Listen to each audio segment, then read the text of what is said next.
आज के टाइम पर हर एक किसान नाइट्रोजन, फास्फोरस, पोटाश तीनों की कमी पूरी करने के लिए सिर्फ ये एक खाद ही उपयोग में लेते हैं और वो है NPK 19-19-19 और NPK 20-20-20। क्योंकि ये खाद चाहे गेहूं, धान, चना, मटर या कोई भी अनाज वर्गीय फसल हो, फल वर्गीय या फिर सब्जी वर्गीय फसल, हर एक फसल में ये दोनों खाद को उपयोग में लेते ही हैं। तो आखिर ऐसा क्या है इस खाद में, इसे उपयोग में क्यों ले, इसे उपयोग में लेने के क्या फायदे हैं और इसे कितने दिन की फसल में डालें, इसका डोज क्या है, ये सभी जानकारी हम आज के इस वीडियो में जानने वाले हैं। लेकिन उससे पहले आप ही बताइए, आपने आपकी फसल में कौन से NPK का उपयोग किया है।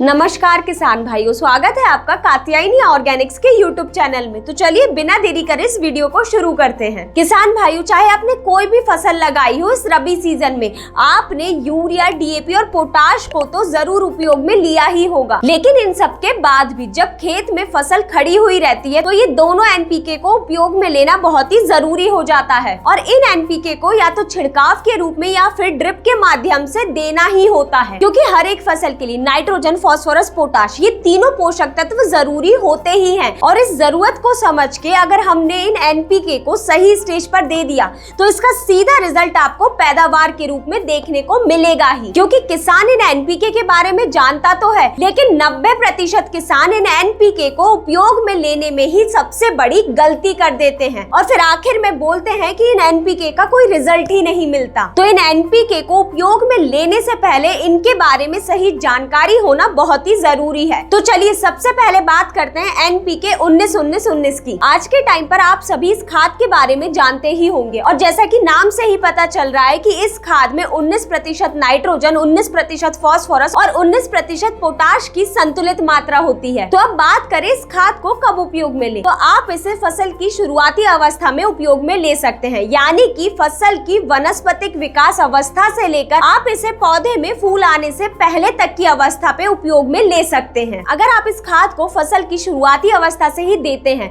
तो मान लीजिए आपने खेत में बुआई कर दी है और बीज अंकुरित भी हो गए हैं और फसल की ग्रोथ होना शुरू हो गई है, और अगर इस टाइम पर आप ये NPK 19-19-19 का उपयोग करते हैं तो पौधे की अच्छे से अच्छी ग्रोथ होगी। और सबसे मेन काम ये NPK करता है वनस्पतिक विकास लाने में, जिससे पौधे का अच्छे से अच्छा वनस्पतिक विकास होगा, ज्यादा से ज्यादा कल्ले बनेंगे और पौधा अच्छा मजबूत रहेगा। मतलब कि आप इसे ऐसा समझ सकते हैं कि ये शुरुआत से ही पौधे की अच्छी ग्रोथ में सीधे मदद करता है। और ये बात आप भी अच्छी तरह जानते हैं कि पौधे की जितनी अच्छी ग्रोथ होगी, जितना ज्यादा फुटाव होगा, आगे चलकर उतनी ही ज्यादा फ्लावरिंग आएगी और ठीक उतनी ही ज्यादा पैदावार देखने को मिलेगी। इसीलिए फसल की शुरुआती अवस्था से ही ये NPK को देना बहुत ही जरूरी हो जाता है। अब वीडियो में आगे बढ़ते हुए बात करते हैं इसके डोज की। तो आप इसे 4 से 5 ग्राम प्रति लीटर पानी में मिलाकर स्प्रे के रूप में उपयोग में ले सकते हैं। और वहीं अगर आप ड्रिप के माध्यम से उपयोग में ले रहे हैं तो आप इसे 1 से 3 किलो प्रति एकड़ के हिसाब से उपयोग में ले। और सबसे अच्छी बात तो ये है कि आप इस NPK को हर एक फसल में उपयोग में ले सकते हैं, चाहे आपने इस रबी सीजन में गेहूं, चना, मटर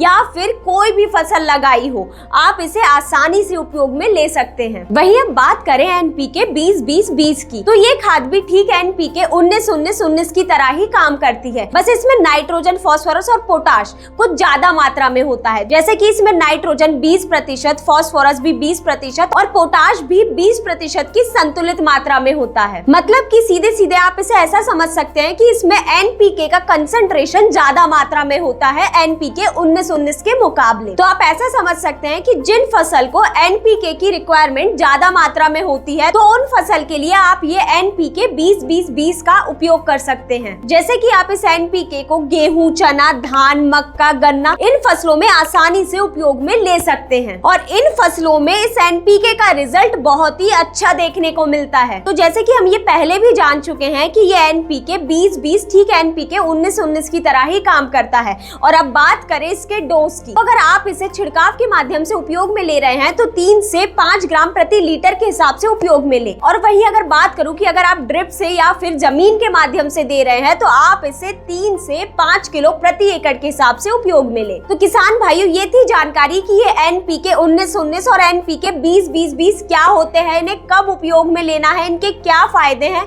इनका डोज क्या है। अगर आपको ये संपूर्ण जानकारी पसंद आई हो तो इस वीडियो को लाइक करें और चैनल को सब्सक्राइब करना ना भूलें। धन्यवाद।